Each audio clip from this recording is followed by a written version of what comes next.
மதுரை மாவட்டம் பாலமேட்டில் இன்று ஜல்லிக்கட்டு நடைபெறுகிறது. இதற்காக சிறப்பு ஏற்பாடுகள் செய்யப்பட்டுள்ளதால் வாடிவாசல் அமைந்துள்ள பகுதி முழுவதுமே விழாக்கோலம் பூண்டது போல் காட்சியளிக்கிறது. இது தொடர்பாக பாலமேட்டில் இருக்கும் நமது செய்தியாளர் கோபாலகிருஷ்ணனிடம் கூடுதல் தகவல்களை கேட்கலாம். கோபாலகிருஷ்ணன், பாலமேட்டில் ஜல்லிக்கட்டு போட்டிகள் ஏற்பாடுகள் எந்த நிலையில இருக்கு? தற்போது எத்தனை காளைகள், எத்தனை மாடுபிடி வீரர்கள் இந்த போட்டியில ஈடுபடுறாங்க? ராஜலட்சுமி, தமிழர்களாலும் தமிழர்கள் வாழுகின்ற அத்தனை பகுதியில் உள்ள ஒவ்வொரு மக்களாலும் பெரிதும் எதிர்பார்க்கப்பட்ட ஜல்லிக்கட்டு போட்டி இன்று பாலமேட்டில் நடைபெற இருக்கிறது. இந்த பாலமேட்டில் நடைபெற இருக்கிற அந்த ஜல்லிக்கட்டு போட்டியை இங்கு காண்பதற்காக கிட்டத்தட்ட 3 லட்சத்துக்கு மேற்பட்ட பார்வையாளர்கள் வருவார்கள் என்று எதிர்பார்க்கப்படுகிறது. அவர்கள் பார்ப்பதற்காக கிட்டத்தட்ட அமர்ந்து பார்ப்பதற்காக மட்டும் 3000த்திற்கு மேற்பட்ட பேர் அமர்ந்து பார்ப்பதற்கான கேலரிகள் அமைக்கப்பட்டிருக்கு. இங்கு களத்தில், அதாவது இந்த வாடிவாசலை தாண்டி வருவதற்காக தயார் நிலையில் 850 காளைகள் தயார் நிலையில் இருக்கிறது. அதை பிடிப்பதற்காக 1607 மாடுபிடி வீரர்களும் தயார் நிலையில் இருக்கிறார்கள்.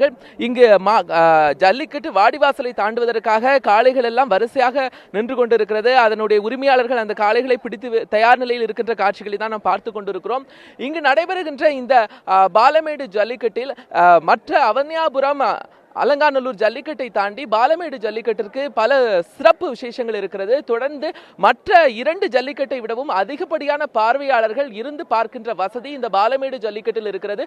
அதே நேரத்தில் இந்த பாலமேடு ஜல்லிக்கட்டு என்பது மஞ்சமல ஆண்டி சாமி கோவிலிலிருந்து வரக்கூடிய ஆற்றுப்படுகையில் இது அமைந்திருக்கிறது. அதனால் இந்த ஆற்றில் நடைபெறுகிற இந்த ஜல்லிக்கட்டில் இடம், அதாவது பார்வையாளர்களுக்கான இடம் நிறைய இருக்கு. இன்னொன்று, பார்வையாளர்கள் நிறைய பார்ப்பதற்காக ஆங்காங்கே டிராக்டர்கள் நிறுத்தப்பட்டிருக்கிறது. மற்ற இடங்களை தாண்டி இங்கு கேலரிகள் இங்கு சிறப்பாக அமைக்கப்பட்டிருக்கு. கிட்டத்தட்ட 3000 பேர் அமர்ந்தும் நின்றும் பார்க்கின்ற வசதிகள் எல்லாம் இங்கு இருக்கிறது. சுற்றிலும் இவர்கள் பார்ப்பதற்காக மேலும் 1 கிலோமீட்டர் தொலைவிற்கு LED டிவிகள் நிறைய வைத்து இவர்கள் பாதுகாப்பு பணியில் ஈடுபட்டிருக்கிறாங்க.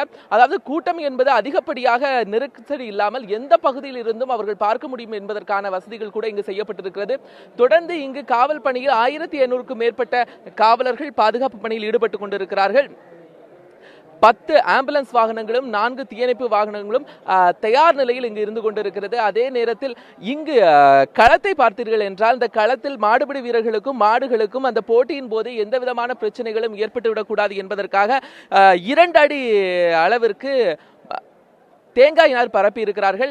இந்த வாடிவாசல் வழியாக, அதாவது இன்னும் சற்று நேரத்தில் மாவட்ட ஆட்சியர் இங்கு தொடங்கிவிட்டார்கள். இன்னும் சற்று நேரத்தில் இந்த ஜல்லிக்கட்டு தொடங்க இருக்கிறது. தற்போது நாம் பார்த்து கொண்டு இருக்கிறோம். அதாவது மாடுகளுக்கு மருத்துவர்கள் அந்த கொம்பினுடைய கூர், அதாவது குறைக்க வேண்டும் என்பது நம்முடைய விதிமுறைகள் இருப்பதால், அதாவது கூறு கொம்புகளோடு இங்கு செல்லக்கூடாது என்பதற்காக, அதனால் ஏதேனும் பிரச்சனைகள் மாடுபிடி வீரர்களுக்கு ஏற்பட்டு விடக்கூடாது என்பதற்காக அந்த கொம்புகளை கொஞ்சம் மழுக்குகிற அந்த பணியை அவர்கள் செய்து கொண்டிருக்கிறார்கள்.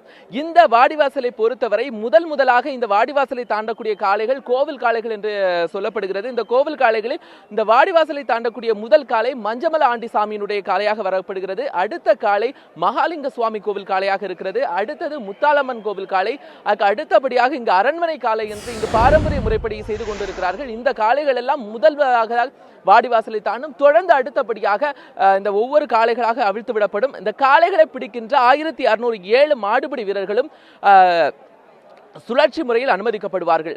1 மணி நேரத்திற்கு 100 வீரர்கள் வீதம் இந்த சுழற்சி முறையில் இந்த வீரர்கள் அனுமதிக்கப்படுவார்கள் அப்படின்னு மாவட்ட ஆட்சித்தலைவர் தெரிவித்திருக்கிறாங்க. அதே நேரத்தில் இங்கு வரக்கூடிய அந்த மாடுபிடி வீரர்களுக்கு நீராகட்டும் மற்றும் உணவு வகைகளாகட்டும் இதற்கான சிறப்பான ஏற்பாடுகள் எல்லாம் கூட செய்யப்பட்டிருக்கு. தொடர்ந்து நம்ம பார்த்து கொண்டு இருக்கிறோம். இது காலை முதலே இவர்கள் இங்கு காத்து கொண்டு இருக்கிறாங்க. அதே நேரத்தில் இங்கு இருக்கக்கூடிய அந்த பார்வையாளர்களுக்கு எந்தவித பிரச்சனையும் இருக்கக்கூடாது என்பதற்காக டபுள் பேரிகார்ட் வசதியோடு இரும்பு வேலிகள் அமைத்து எந்த விதமான பிரச்சனையும் ஏற்பட்டு விடக்கூடாது என்பதற்கான ஏற்பாடுகளையும் இங்கு சிறப்பாக இங்கு கையாண்டிருக்கிறாங்க.